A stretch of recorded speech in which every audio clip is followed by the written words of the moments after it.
দার্জিলিং নামটির সাথে অনেক আবেগ জড়িয়ে রয়েছে বাঙালির। বিভিন্ন সময় বিভিন্ন চিত্র পরিচালকরা কিন্তু দার্জিলিংকে বেছে নিয়েছে তাদের শুটিং স্পট হিসাবে।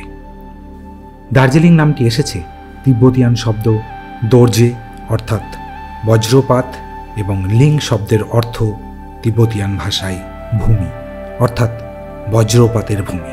একসময় দার্জিলিং ছিল সিকিমের অংশ এবং গোর্খা অ্যাটাকের পর দার্জিলিং নেপালেরও অংশ হিসাবে ছিল। পরবর্তীকালে 1835 সালে দার্জিলিং ব্রিটিশ ইস্ট ইন্ডিয়া কোম্পানির দখলে আসে। ব্রিটিশরা দার্জিলিংকে চা উৎপাদনের জন্য মূলত বেছে নিয়েছিলেন এবং সেই মতো টি প্ল্যান্টেশনও শুরু করেন। পরবর্তীকালে ব্রিটিশরা দার্জিলিংকে সামার ক্যাপিটাল বানিয়েছিল। ফলে গরমের তীব্র দাবদাহে কলকাতা থেকে তারা চলে আসতেন দার্জিলিংয়ে এবং এখান থেকেই পরিচালনা করতেন শাসনকার্য। দার্জিলিংয়ের এই উৎপন্ন চা সারা পৃথিবীতে দ্রুত তার খ্যাতি অর্জন করতে শুরু করল এবং সেই উৎপাদিত চাকে পরিবহনের জন্য প্রয়োজন হলো ভালো একটি মাধ্যম, আর তার জন্যই ব্রিটিশরা তৈরি করেছিলেন টয় ট্রেন। এই টয় ট্রেন কিন্তু এখন আমরা যেমন দেখি যাত্রী পরিবহন করে, তেমনটি আগে ছিল না।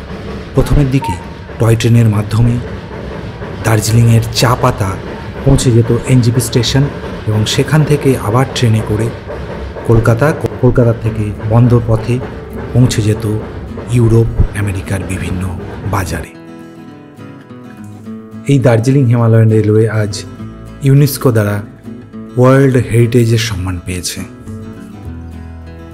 এবং এই স্টিম ইঞ্জিন বহু মানুষ চড়বার জন্য দার্জিলিং আসেন। আসুন এই ভিডিওতে দেখে নেওয়া যাক 3 নাইট 4 ডেজে দার্জিলিংয়ের কমপ্লিট ট্যুর গাইড। এবং এই যাত্রায় আমরা ফেরার সময় মিরিক হয়ে ফিরব এবং ফেরার পথে বেশ কিছু দর্শনীয় স্থান দেখে নেব। দার্জিলিংয়ের এই ট্যুরে কত কী খরচ হচ্ছে, কোথায় থাকবেন, কোথায় খাওয়া দাওয়া করবেন, সমস্ত কিছু ডিটেইলে আপনাদের সামনে নিয়ে আসছি। ফলে ভিডিওটি শেষ পর্যন্ত দেখতে থাকুন এবং চ্যানেলটিকে সাবস্ক্রাইব করে আমাদের পাশে থাকুন। Thank you so much. আসুন শুরু করা যাক আমাদের দার্জিলিং ভ্রমণ। দার্জিলিং অনেকে সরাসরি এনজিপি থেকে কার্শিয়াং হয়ে যান অথবা কালিম্পংয়ে এক নাইট কাটিয়ে কালিম্পংয়ের আশপাশ ঘুরে তারপর দিন কিন্তু আবার দার্জিলিংয়ের উদ্দেশ্যে রওনা হন। তো আমরা এই যাত্রায় কালিম্পংয়ে এক রাত ছিলাম, তারপরে সেখান থেকে দার্জিলিং রওনা হয়েছি। তো কালিম্পং ভ্রমণের সমস্ত ভিডিও আমাদের অলরেডি আপলোড করা আছে, আপনারা সেটাও দেখে নিতে পারেন। কালিম্পং থেকে আসার পথে আমরা বেশ কিছু পয়েন্ট দেখেছি, তাকদা, তিনচুলে, লামাহাটা, এইগুলো দেখে আমরা দার্জিলিংয়ে প্রবেশ করছি। তো এখানে আমাদের আজ প্রথম দিন এসে আপনারা এখানকার ম্যাল এবং আশপাশ এরিয়াটি ঘুরে দেখে নিন।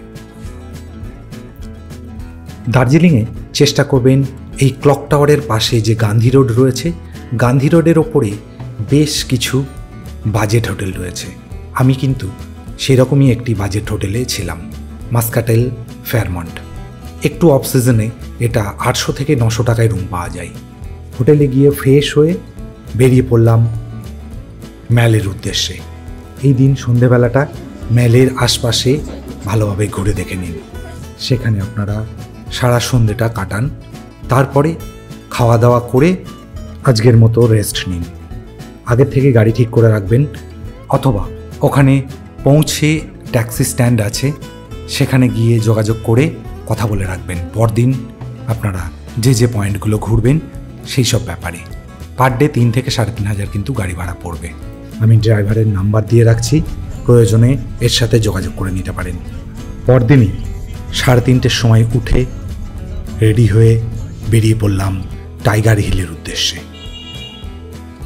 টাইগার হিল দার্জিলিংয়ের অন্যতম একটি উঁচু পয়েন্ট। এখান থেকেই কাঞ্চনজঙ্ঘা এবং সূর্যোদয় খুব ভালোভাবে দেখতে পাওয়া যায়। সেই জন্যই দার্জিলিং ভ্রমণ করলে সবাই কিন্তু টাইগার হিলে আসেন কাঞ্চনজঙ্ঘা দেখবার জন্য। অবশ্যই এই পয়েন্টটি প্রথম দিনই করে নেবেন। টাইগার হিল আগে কিন্তু বিনামূল্যেই যাওয়া যেত, এখন স্যাংচুয়ারি এবং টাইগার হিল বাবদ 50 এবং 20 টাকা, টোটাল 70 টাকার টিকিট নেওয়া হয়। নিচের দিকে রয়েছে সেঞ্চেল ভিউ পয়েন্ট। এই সেঞ্চেল ভিউ পয়েন্ট থেকেও আপনারা কাঞ্চনজঙ্ঘার অপূর্ব দৃশ্য দেখতে পারেন। এরপরে ঘুরে দেখে নিন ঘুম মনেস্ট্রি।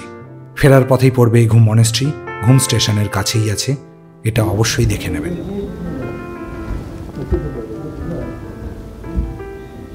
ফেরার পথে দেখে নিন ডালি মনেস্ট্রি। ঘুম মনেস্ট্রির একটু এগিয়ে আসলেই আপনারা ডালি মনেস্ট্রি পাবেন। রাস্তার ওপরই পড়ে। ড্রাইভারের সাথে আগে কথা বলে রাখবেন, কারণ 3 পয়েন্ট হিসাবে টাইগার হিল, ঘুম মনেস্ট্রি এবং বাতাসিয়া লুপ হিসাবে সবাই কিন্তু বিবেচনা করে, কিন্তু ডালি মনেস্ট্রি যেহেতু রাস্তাতেই পড়ে, এদেরকে আগে বলে রাখলে অবশ্যই আপনাকে দেখিয়ে দেবে।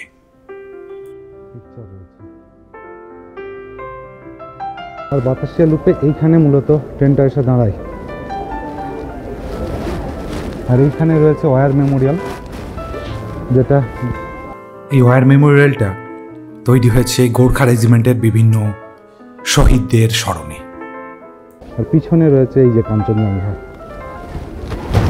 আপনারা দেখতে পাচ্ছেন, এই হচ্ছে কাঞ্চনজঙ্ঘা। তার সামনেই রয়েছে গোর্খা ওয়ার মেমোরিয়াল, এবং তার পিছনে আমরা দেখতে পাচ্ছি দার্জিলিং শহরকে। দেখুন, এখন বাইনোকুলার দিয়ে দার্জিলিং শহরকে অনেকেই দেখানোর জন্য এখানে রয়েছেন। দার্জিলিং এবং ঘুম স্টেশনের উচ্চতাজনিত পার্থক্য অনেকটাই বেশি, এবং এই গ্রেডিয়েন্ট সমস্যা দূর করবার জন্যই এই লুপ সিস্টেমের মাধ্যমে স্টিম ইঞ্জিনকে কিছুটা উপরে তুলে নিয়ে তারপরে আবার পুনরায় ঘুম স্টেশন পৌঁছানোর জন্য অনেকটাই সহজ পথ তৈরি করে। এরপরে ব্রেকফাস্ট করে নিয়ে বেরিয়ে পড়ুন পরবর্তী সাইটসিংয়ের উদ্দেশ্যে।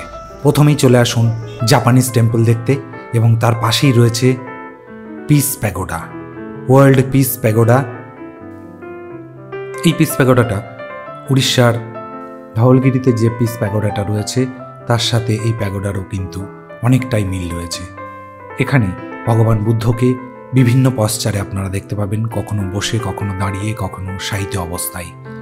এছাড়াও দেওয়ালে বৌদ্ধ ধর্মের সাথে যুক্ত বিভিন্ন কাহিনী খচিত রয়েছে।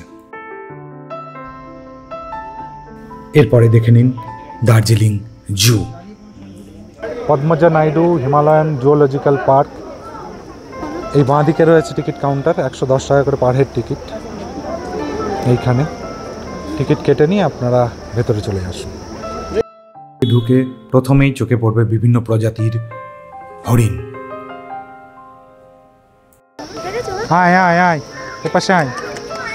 এছাড়াও রয়েছে প্রধান আকর্ষণ বাঘ, লেপার্ড এবং রেড পান্ডা।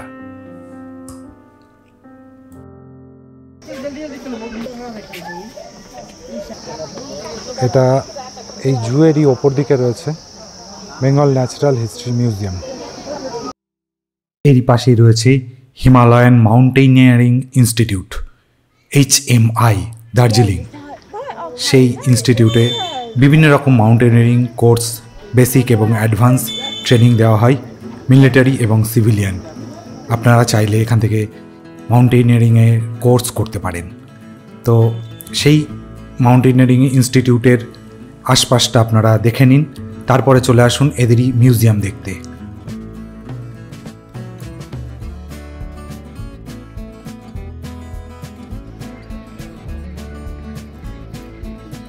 এবং এরিয়া এইখান থেকে দেখা যাচ্ছে। আমরা এই চিত্রের কাছে একটা জায়গায় এসেছি চা বাগান দেখতে, বাট চা বাগানের অতটাও ডেন্সিটি দেখতে পাচ্ছি না, খুব পাতলা পাতলা রয়েছে কিছু চা বাগান। এর পাশেই দেখে নিন সিস্টার নিবেদিতার হাউসটি, রামকৃষ্ণ মিশনের তত্ত্বাবধানে রয়েছে। এই পয়েন্টটা কিন্তু এক্সট্রা, ড্রাইভারকে আগে বলে রাখবেন, টি গার্ডেন দেখে ফেরার পথে দেখে নেবেন। তেনজিং রক, তেনজিং নর্গেকে উৎসর্গ করে এই রকটার নাম দেওয়া হয়েছে তেনজিং রক।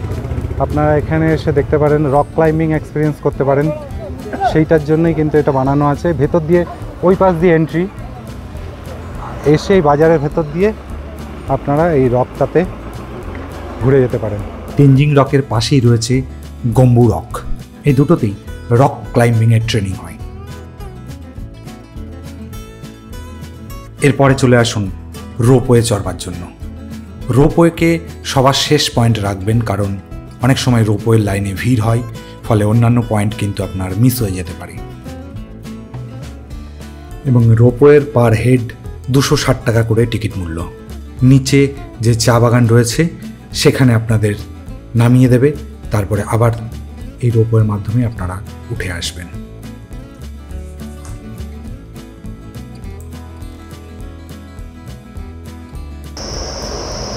আপনারা আসলে রোপওয়ের কাছে এই সেন্ট জোসেফ নর্থ পয়েন্ট এই স্কুলটা অবশ্যই দেখে যাবেন। খুব সুন্দর একটা হেরিটেজ স্কুল। এখানেই সাইট সিন শেষ। এরপর আপনারা হোটেলে ফিরে এসে একটু ফ্রেশ হয়ে সন্ধ্যের দিকে বেরিয়ে পড়ুন ম্যালের চারিদিকে ঘোরবার জন্য। আশপাশের দোকানগুলো একটু কেনাকাটার জন্য ঘুরে দিন। গ্লেনারিজ পাশেই রয়েছে, চাইলে গিয়ে কিছু বেকারি আইটেম কিনতেও পারেন, ওখানে বসে খেয়েও আসতে পারেন। বিভিন্ন অ্যান্টিক জিনিসের অনেক দোকান রয়েছে দার্জিলিংয়ে, যদিও এগুলোর দাম আকাশ ছোঁয়া, তবু যদি না কেনেন অ্যাটলিস্ট উইন্ডো শপিং তো করতেই পারেন। দার্জিলিংয়ের সবথেকে ভালো বাঙালি খাবার পাওয়া যায় মহাকাল রেস্টুরেন্টে, আপনারা এখানেই খাওয়া দাওয়া করবেন। পরদিন ডে 3 আমরা আজ সারাদিনই পায়ে হেঁটে দার্জিলিং ঘুরব। জুনিয়রদের জন্য ম্যারাথন দৌড় 7 কিলোমিটারের প্রতিযোগিতা, সেটা এখানে আয়োজিত হয়েছে আজ, সেই জন্য এত ভিড়। গুড মর্নিং ফ্রম দার্জিলিং ম্যাল। দেখুন ম্যালের পাশে এখানে প্রোগ্রাম হচ্ছে, তাতে বহু মানুষ পার্টিসিপেট করেছেন। আমরা এখন ম্যাল এই পাশ দিয়ে চলে যাচ্ছি নিউ মহাকাল এই মার্কেট এর রোড ধরেই, ম্যাল রোড ধরে এগিয়ে যাচ্ছি। স্টেজকে বাম হাতে রেখে ডান দিক দিয়ে এই ম্যাল রোড ধরে এগিয়ে গেলেই আপনারা চলে যাবেন সামনে মহাকাল মন্দিরের দিকে। একটু এগিয়ে গিয়ে পাহাড়ের উপর খানিকটা চড়াই চড়লেই আপনারা পেয়ে যাবেন মহাকাল মন্দিরের দর্শন। এখানে বৌদ্ধ এবং হিন্দু ধর্মের বিভিন্ন দেবদেবীর পুজো করা হয়।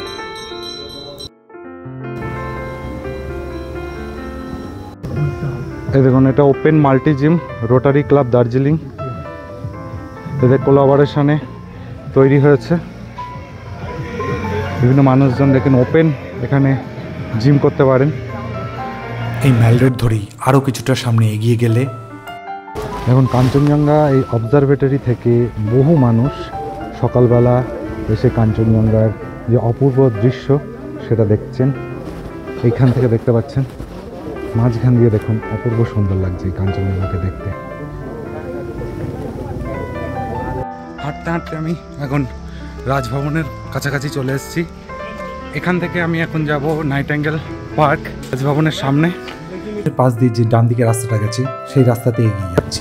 যে রেসিডেন্স তার থেকেই আমরা একটুখানি এগিয়ে গিয়ে দেখতে পাচ্ছেন টাইম 9টার থেকে বিকেল 4টে পর্যন্ত খোলা থাকে। এখান থেকে কাঞ্চনজঙ্ঘা দেখার মজাই আলাদা। দেখুন কত সুন্দর লাগছে, আর ব্যাকড্রপটা সুন্দর হলে পিকচারও এমনি সুন্দর হবে। এই হচ্ছে সমগ্র পার্কটি, একটা 360 ভিউ আপনাদের দেখিয়ে দিই।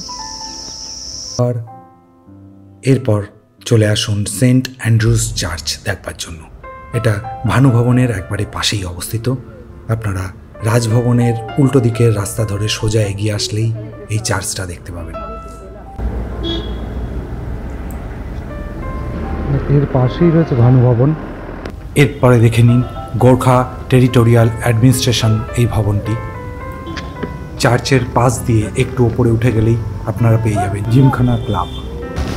আমি এখন দাঁড়িয়ে রয়েছি দার্জিলিংয়ের সেই বিখ্যাত জিমখানা ক্লাব, তার সামনে। 1909 সালে ক্লাবটা প্রতিষ্ঠিত। বুঝতেই পাচ্ছেন 100 বছরেরও বেশি পুরনো এই ক্লাব। এরপরে দেখে নিন কেভিন্টার্স, দার্জিলিংয়ের অন্যতম একটি ঐতিহ্যবাহী রেস্টুরেন্ট। আপনারা দার্জিলিংয়ে আসলে ট্রাই করবেন কেভিন্টার্সে। এরপরে দেখে নিন ক্লক টাওয়ার, দার্জিলিংয়ের অন্যতম একটি ঐতিহ্যবাহী স্ট্রাকচার। এটি ব্রিটিশ আমলে 1850 সালে এটা তৈরি করা হয়। নিচে যে বিল্ডিংটা রয়েছে এটা মিউনিসিপ্যালিটি বিল্ডিং। এখনো পর্যন্ত ঘড়িটা সময় সঠিকভাবে দিয়ে চলছে। পায়ে হেঁটে সকালবেলা এই পয়েন্টগুলো দেখবার পর লাঞ্চ করে আজ চলে আসুন 1:30টার যে স্লট আছে সেই স্লটে টয় ট্রেন চড়বার জন্য। আগের থেকে টিকিট বুক করে রাখবেন, অনলাইনে টিকিট কেটে রাখাই ভালো। আর টয় ট্রেনের জন্য টিকিট কিন্তু কাউন্টারেও পেতে পারেন, অথবা আমি বলবো যাওয়া কনফার্ম থাকলে অ্যাডভান্স কেটে রাখাই ভালো। স্টিম ইঞ্জিনের ক্ষেত্রে আপনাদের পড়বে 1,500 টাকা করে এবং ডিজেল ইঞ্জিনের ক্ষেত্রে 1,000 টাকা করে। এরপর মাঝপথে বাতাসিয়া লুপের কাছে ট্রেনটা মিনিট 10-এর জন্য দাঁড়ায়, তারপরে আবার ঘুমের উদ্দেশ্যে রওনা হয়। দার্জিলিং স্টেশন থেকে ঘুম স্টেশনের দূরত্ব 7 কিলোমিটার এবং তার মাঝেই রয়েছে এই বাতাসিয়া লুপ, অর্থাৎ জার্নি হচ্ছে 7-7 14 কিলোমিটারের। অর্থাৎ প্রতি কিলোমিটার আপনাকে 107 টাকা করে পে করতে হচ্ছে। ঘুম স্টেশনে পৌঁছে 20 মিনিট সময় দেওয়া হয় ঘুম স্টেশনের এই মিউজিয়ামটি দেখবার জন্য।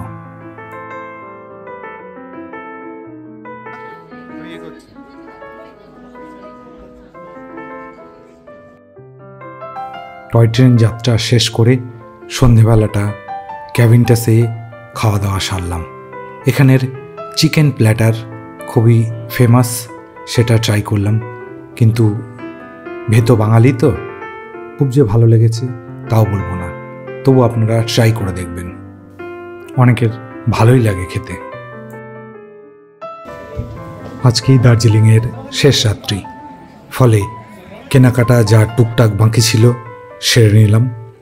সেরে নিয়ে সকাল সকাল খাওয়া দাওয়া সেরে হোটেলে ফিরে গেলাম। পরদিন বাকি যে কটা সাইট সিইং বাকি আছে সেগুলো করে নেব। পরদিন চতুর্থ দিন সকালবেলা আমাদের আর কয়েকটি সাইট সিইং বাকি রয়েছে, সেইগুলো দেখে নেব। ম্যালের প্রবেশ করে ডান দিকে গোল্ডেন টিপস এই চায়ের দোকানের পাশ দিয়ে যে রাস্তাটা সোজা নিচের দিকে চলে যাচ্ছে, সেই রাস্তা ধরে আপনারা সামনে এগিয়ে যান। 200-300 মিটার যাওয়ার পরেই আপনারা দেখতে পাবেন দেশবন্ধু চিত্তরঞ্জন দাসের বাড়ি। এই বাড়িতে চিত্তরঞ্জন দাস তার জীবনের শেষ একটি মাস কাটিয়েছিলেন। বর্তমানে এটাকে একটা মিউজিয়ামে পরিণত করা হয়েছে। এই রাস্তা ধরে আরও অনেকটা এগিয়ে গেলেই আপনারা পৌঁছে যাবেন ভুটিয়া বস্তি। এখান থেকে আর্মির ক্যাম্পটাকেও দেখুন, খুব সুন্দরভাবে দেখা যায়। ভুটিয়া বস্তিতে যারা থাকেন সাধারণত হেঁটে অথবা বাইকের মাধ্যমে ওঠেন। আমাদের ওখানে যেমন অটো, টোটো এইসব চলে, এখানে কিন্তু স্কুটার বা বাইকের মাধ্যমে যাত্রীদের উপরে নিয়ে যাওয়ার ব্যবস্থা আছে। তো যারা ফিজিক্যালি ফিট তারাই একমাত্র ট্রাই করবেন। প্রায় 700-800 মিটার কিন্তু নিচে নামতে হচ্ছে, যেটা ফিজিক্যালি ফিট না হলে ওঠা কিন্তু বেশ কঠিন। এবং আপনারা যদি অ্যাডভেঞ্চার পছন্দ করেন তবেই এই রুটে আসবেন। নিচে এসে দেখতে পাবেন এই মনেস্ট্রিটি, ভুটিয়া বস্তি মনেস্ট্রি বলে। আর এই যে এই পাশটাতে এখানে রয়েছে ভুটিয়া বস্তি। ওঠার সময় কোনো সমস্যা হলে আপনারা স্কুটি বা বাইকে করে 30 টাকা করে নেয়, ওদের সাহায্য নিয়ে উঠে যাবেন। মাত্র 3 থেকে 4 মিনিট লাগবে। ভুটিয়া বস্তি থেকে ফিরে খাওয়া দাওয়া সেরে নিয়ে হোটেলে চেক আউট করে বেরিয়ে পড়লাম এনজিপির উদ্দেশ্যে। আজ আমরা মিরিক হয়ে এনজিপি ফিরব। এই যাত্রাপথে বেশ কিছু পয়েন্ট রয়েছে, তার মধ্যে প্রথম যে পয়েন্টে আমরা দেখে নিলাম তা হলো লেপচা জগৎ। মিরিক হয়ে এনজিপি যাওয়ার পথে পড়ে এই লেপচা জগৎ। আগে এখানে কোনো প্রবেশ মূল্য ছিল না, বর্তমানে 20 টাকা করে প্রবেশ মূল্য করা হয়েছে। লেপচা জগৎ ঘোরবার পর চলে আসুন জোরপোখরি সুখিয়া পোখরির পাশেই রয়েছে এই জোর পোখরি। এই জোর পোখরি পাহাড়ের ওপর এই কৃত্রিমভাবে তৈরি করা লেকটি রয়েছে। এর পাশে কিছু হোমস্টে এবং রিসর্ট কাম হোটেলও রয়েছে। সুখিয়া পোখরির কাছে এরকম পাহাড়ের মাথায় একটা আর্টিফিশিয়ালি বানানো লেক রয়েছে। আশপাশে পার্ক এরিয়াটি একটু ভালো করে ঘুরে দেখে নিন। এই যে নিচে রয়েছে মানেভঞ্জন। এই যে এখান থেকে সান্দাকফু যাত্রা শুরু হয়, ট্রেকিং। যারা ট্রেকিং করেন তারা এখান থেকে যাত্রা শুরু করেন। এই দিকটায় রয়েছে সান্দাকফু, মেঘে ঢেকে রয়েছে এখন, ওই জন্য দেখা যাচ্ছে না ভালো। এই হচ্ছে মানেভঞ্জন এরিয়া। দার্জিলিং ট্যুরের ডিটেল ভিডিও বিভিন্ন জায়গার আমার পরবর্তী ভিডিওগুলোতে আসছে, চাইলে সেগুলোও পরবর্তীকালে আপনারা দেখে নিতে পারেন।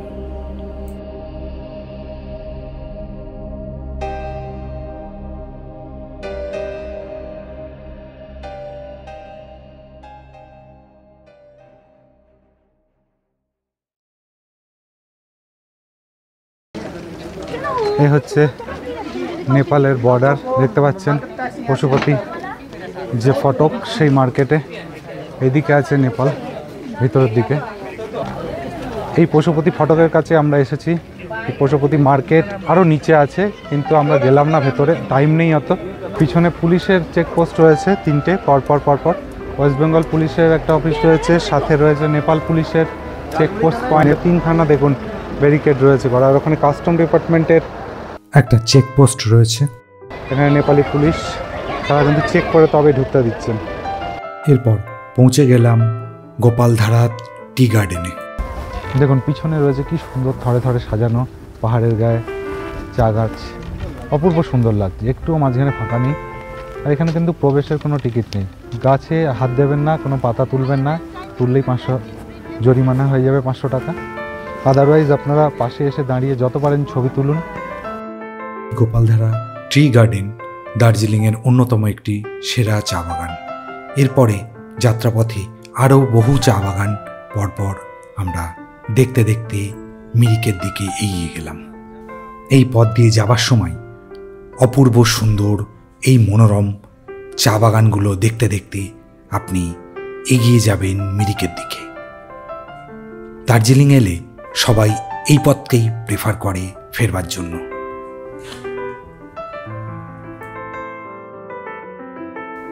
এরপরে দেখে নিন মিরিক শহরটিকে। এই শহরের পাশেই রয়েছে সুমেন্দু লেক বা মিরিক লেক নামে পরিচিত যেটি। এই লেকে আপনারা বোটিং করতে পারেন, অথবা লেকের আশপাশটা খুব ভালো করে হেঁটে ঘুরে দেখে নিতে পারেন। আশপাশে খাবারের দোকানও আছে। দুপুরের খাবারটা প্রয়োজনে এখানে খেয়ে নিয়ে এনজিপি স্টেশনের উদ্দেশ্যে রওনা হন।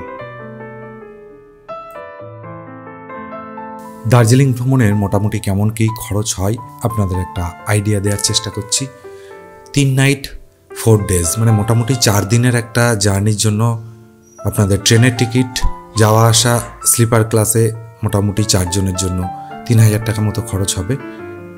এছাড়াও গাড়িতে আমরা 3 দিন চলেছিলাম, একদিন যাওয়া, একদিন আসার দিন, আর একদিন লোকাল সাইট সিইংয়ের দিন। বাকি একদিন কিন্তু আমরা পায়ে হেঁটে দার্জিলিং ঘুরেছি। হোটেল খরচ মোটামুটি আপনারা যদি একটু অফ সিজনে যান 1000 টাকার মধ্যেই হয়ে যায় পার নাইট। এরকম 3 নাইট আমরা ছিলাম, ফলে 2টো রুম 4 জনের জন্য লাগে, সেক্ষেত্রে 6000 টাকা হোটেল খরচ বাবদ। খাওয়া দাওয়া সাধারণত আমরা মহাকালেই করেছিলাম, মহাকাল রেস্টুরেন্টে। মোটামুটি 4 দিনের জন্য আপনাদের 6000 টাকা মতো খরচা হতে পারে। টয় ট্রেন জয় রাইড যদি ডিজেল ইঞ্জিনে করেন 4 জনের 4000 টাকা লাগবে, আর যদি স্টিম ইঞ্জিনে করতে চান তাহলে 6000 টাকা পড়বে। আর আদার্স অন্যান্য পার্কিং দিয়ে 1000 টাকা ধরলে মোটামুটি 29,000 থেকে 30,000-এর মধ্যে 4 জনের খুব ভালোভাবে নিজেদের ফ্যামিলি একটা ট্যুর করে আসতে পারেন। তাতে পার হেড আপনাদের খরচ পড়ছে 7,500 করে। আর একটু পিক সিজনে গেলে কিন্তু হোটেল কস্ট একটু বেশি হয়ে যায়, তবে মাঝারি মানে স্ট্যান্ডার্ড রুমে আমরা ছিলাম, ফলে খরচ কিন্তু হোটেল ভাড়ায় একটু অফ সিজনে গেলে অনেকটাই কম হয়। আর হোটেলের ব্যাপারে বলি, আমার হোটেল নিয়ে দার্জিলিংয়ের আরও কয়েকটা ভিডিও আসছে। আমি মূলত মাস্কাটেল ফেয়ারমন্ট এবং পিঙ্ক মাউন্টেন এই দুটো হোটেলে ছিলাম। অবশ্যই অ্যাপের থ্রু বুক করে যাবেন, কারণ অ্যাপে বুক করলে অনেক সময় আপনারা কিন্তু অনেক কম রেটে বিভিন্ন অফার থাকে, সেই সময় কিন্তু এই অফারগুলো অ্যাকসেপ্ট করে আপনারা অনেক কম দামে হোটেল পেতে পারেন।